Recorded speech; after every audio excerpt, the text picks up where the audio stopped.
itorero ry'Uwiteka iyo baciye ku rutare rukomeye urwo rutare rw'ibihe byose Yesu twisuze amaboko y'iteka mu bihe byose ayo maboko ye nigeze ahwema kurinda turabagaho bamuhana iby'ubwo burinzi bwe mu maboko y'iteka.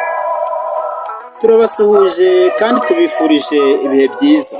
Tubaha ikaze kuri kwizera Ildefonse official. Pasitoro Mpyisi watabarutse ku wa 27 Mutarama umwaka w'ibihumbi 2024, imyaka 102, yabaye umupasitoro mu itorero ry'abadiventisti. Muri iri torero Pasitoro Mpyisi yagize uruhare rukomeye mu ihinduranyandiko, gusobanura inyandiko cyangwa se ibitabo translation no gusemura interpretation. Mbere y'urupfu rwe twari twaragize amahirwe yo kumusura atuganiriza uko yakoze mu bijyanye n'ihinduranyandiko, kera cyane itorero ry'abadiventisti rikiri rishya mu Rwanda. Icyo gihe hakoreshwaga icyongereza gike cyane, icyongereza we yise icyatura turye. Ntabwo byari byoroshye. Dukurikije amateka, itorero ry'abadiventisti b'umunsi wa karindwi mu Rwanda ryatangiriye Igitwe, ubu ni mu ntara y'Amajyepfo. Aha kandi ni naho ibijyanye n'ihinduranyandiko n'ubusemuzi byatangiriye, hari mu mwaka w'1925. Tugaruke gato ku mateka ya Pasitoro Mpyisi. Nk'uko tubikesha ikinyamakuru igihe.com, Mpyisi yavukiye mu Mataba mu 1922, akurira ahitwa Igitwe, ari naho yakoreye mbere yo kujya mu buhungiro mu bihugu bitandukanye birimo Burundi, Mozambique, RDC na Kenya. Yize amashuri abanza mu Rwamwata Adventist School, ayisumbuye ayigira mu ishuri ry'abamisiyoneri ry'Igitwe. Mpyisi yize kaminuza muri Zimbabwe, abapasiteri mu 1951, mu 1953 aba n'umumisiyoneri i Kasayi muri Repubulika Iharanira Demokarasi ya Kongo, aho yamaze imyaka 3 mbere yo kugaruka mu Rwanda. Yagiye hanze nyuma yo guhura n'abamisiyoneri bo muri Amerika na Afurika y'Epfo, ndetse anigisha mu bice bitandukanye by'icyaro yamamaza ubutumwa bwiza. Niwe mudiventisti wo mu Rwanda, Burundi na Kongo wabonye bwa mbere icyangombwa cy'icyiciro cya 2 cya kaminuza mu bijyanye n'iyobokamana theology. Nyuma yaho yabaye pasiteri, akajya yigisha abandi bapasiteri. Ubupasiteri yabuhawe mu 1951. Aya mateka tuyakesha Igihe. Uwitwa Monye, uzwi ku izina rya Munyeri, arazwi cyane mu mateka y'abadiventisti mu Rwanda. Mu gihe cye nibwo hatangiye ubusemuzi n'ihinduranyandiko cyangwa se gusobanura inyandiko. Uyu Munyeri kandi yari umuzungu, birumvikana neza, ntabwo yari umunyarwanda. Urabyumva ko ushobora kuba wakwibaza uburyo Munyeri cyangwa se Monye yamenye ikinyarwanda kandi akakivuga. Umva ko Pasitoro Mpyisi yadusobanuriye. Ati iyo twabaga dusobanura ibitabo, Munyeri yakoraga ku Kigiriki n'Igiheburayo, maze nanjye nkarwana ku ijambo ry'ikinyarwanda n'ubusobanuro bwaryo. Uretse kubwiriza ubutumwa bwiza, kubaka aho gusengera, kwigisha gusoma no kwandika, Pasitoro Mpyisi yatubwiye uko ururimi rwigishwaga. Ati mbere na mbere ururimi rwigishwaga mu marenga, gestures.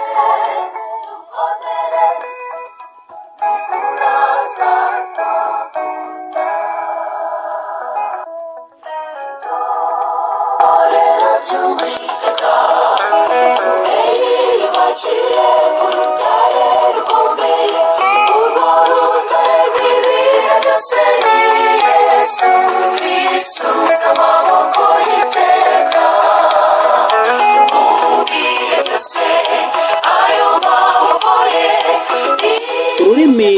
byigishwaga mu marenga gestures, nyamara kandi ntibyabaga byoroshye kuko kuvuga ikinyarwanda k'umuzungu byabaga biruhanije. Erega burya ururimi wize ntabwo ushobora kuruvuga nka nyirarwo uba waravukiyemo. Urugero, kumenya gutandukanya amagambo hakurikijwe ubutinde bw'inyajwi n'imiterere y'amasaku. Inkoko itera amagi, inkoko bariraho. Umusambi uguruka, umusambi bicaraho. Kwiga guca amarenga rero byasabaga imbaraga n'ubwitonzi kuko kwari ukubanza kwitegereza icyo urimo wiga.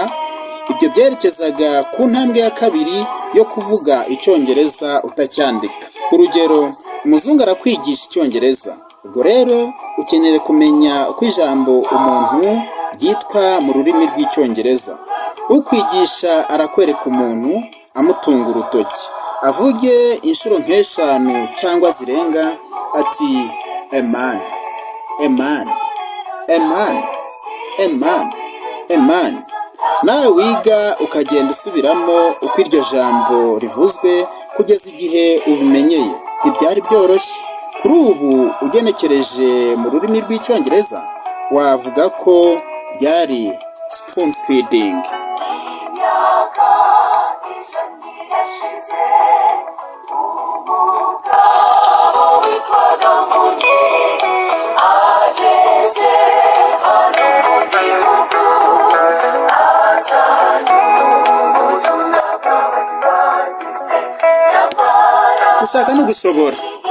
Hifashishije urugero, Mpyisi yavuze ko umuhanda uva Kigali ukagera i Bujumbura waharuwe n'isuka n'agatebo. Kwiga ururimi uhereye ku ijambo rimwe ntabwo bitandukanye no gukora umuhanda w'ibirometero n'ibirometero ukoresheje isuka n'agatebo.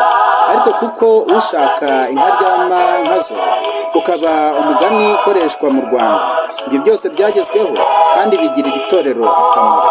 Intambwe ya gatatu yari ukumenya kwandika icyongereza. Muri make, ihinduranyandiko ryagerwagaho mu kwiga guca amarenga, kuvuga icyongereza utacyandika, hanyuma ukamenya kwandika. insengero zizuye abayoboke, byose mu maboko y'Iteka. Ibyigisho by'ishuri ryo ku isabato bikigera mu Rwanda, habayeho imvune yo kwigisha abantu gusoma no kwandika icyongereza. N'ubu nk'uko Pasitoro Mpyisi yabigarutseho, kwiga ururimi ku buryo budasanzwe special way birakenewe. Pasitoro Mpyisi yakomeje agira ati, nakoze imyaka myinshi nshyira ibyigisho mu kinyarwanda, ariko nkabikora ku rupapuro nifashishije inkoranyamagambo dictionary, mbese yahoraga iruhande rwanjye. Ibi byaterwaga n'uko nta mashini zandika zari zihari, bitandukanye n'uyu munsi aho ikoranabuhanga rikataje. Kubera ko kandi nta macapiro printing houses yari ahari, byabanzaga gukosorwa ngo bibone koherezwa muri Amerika. Ese ibyo byari ibihe? Byari ibyigisho by'ishuri ryo ku isabato n'uduce duto twa Bibiliya, dore ko Bibiliya yari itaraza kandi nta n'icapiro. Icyo gihe hari mu mwaka w'1930, ari nabwo ibyigisho byageze mu Rwanda. Ibyigisho kandi byakwiraga isi yose bivuye muri Amerika. Aha twavuga uburyo byavaga i Burayi bikagera muri Kenya, ntibibure no kugera mu Rwanda.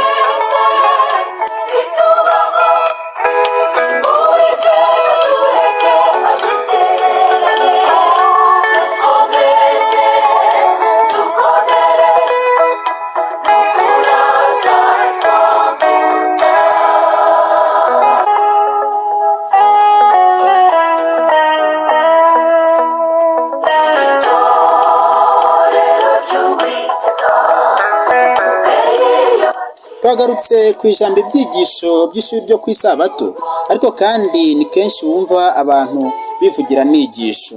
Mpyisi wanatanze igitekerezo kuri iryo hinduranyandiko Adult Sabbath School Bible Study Guide, bisobanura ngo ibyigisho by'ishuri ryo ku isabato biyobora abakuze kwiga Bibiliya.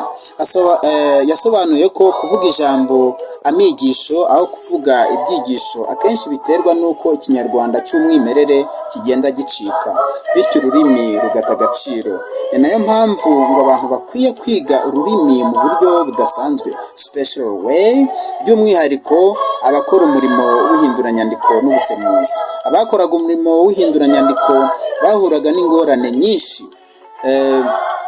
ari nko kubanza kwiga ururimi mu marenga, kuvuga icyongereza utacyandika no kwiga kwandika. Ariko wa mugani w'umwongereza no gain without pain, byari biruhije ariko byagize akamaro. Dushima Imana yabanye n'abana bayo bakiga ururimi mu buryo budasanzwe, none ubutumwa bukaba bukomeje gukwira isi yose. Twibanze cyane ku ihinduranyandiko, ariko ntitwabura no kuvuga ku busemuzi church interpreting, dore ko ari ibintu bibiri kenshi na kenshi bidatandukana. Bimwe mu byo twavuze bijyanye n'ihinduranyandiko ni nabyo usanga mu busemuzi. Aha twavuga aho ubusemuzi bwatangiriye, n'ubundi nta handi ni igitwe. Mpyisi yaravuze ati Eliyezeri Semutwa niwe wigishijwe icyongereza mbere n'abazungu mu buryo budasanzwe, kandi akajya asemura no mu buryo budasanzwe. None se yasemuriraga he? Agamije iki? Yajyaga gusemura muri Kongo, mu Rwanda ndetse no mu Burundi. Igihe cy'amateraniro makuru bitabazaga Eliyezeri Semutwa, kuko nk'uko Mpyisi yabivuze, guhuza ikinyarwanda n'icyongereza kandi bigakorwa neza ni nko guhuza abantu babiri batumvikana.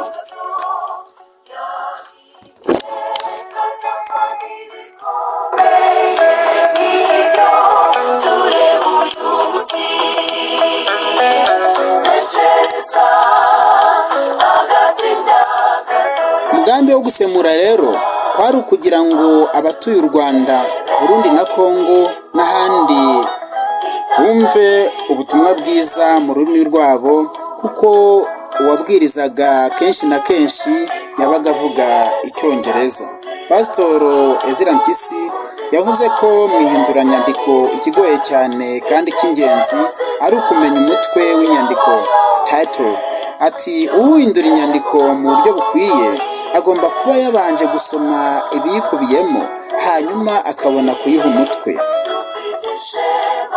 Yanagarutse ku kibazo cy'uko nubwo turi abanyarwanda tutazi ikinyarwanda, ati abanyarwanda by'umwihariko abiga indimi dukwiriye kwiga ururimi rw'ikinyarwanda mu buryo budasanzwe kandi bwimbitse.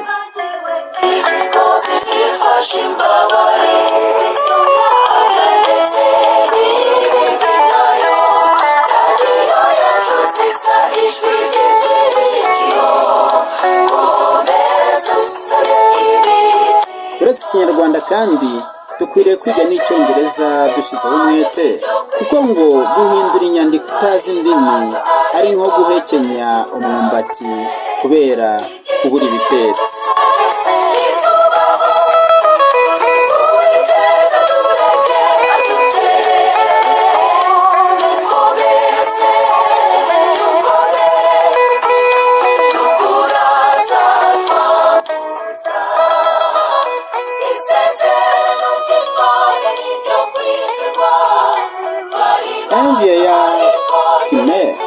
C'est une bibliothèque qui brille, Amadou Ampateba.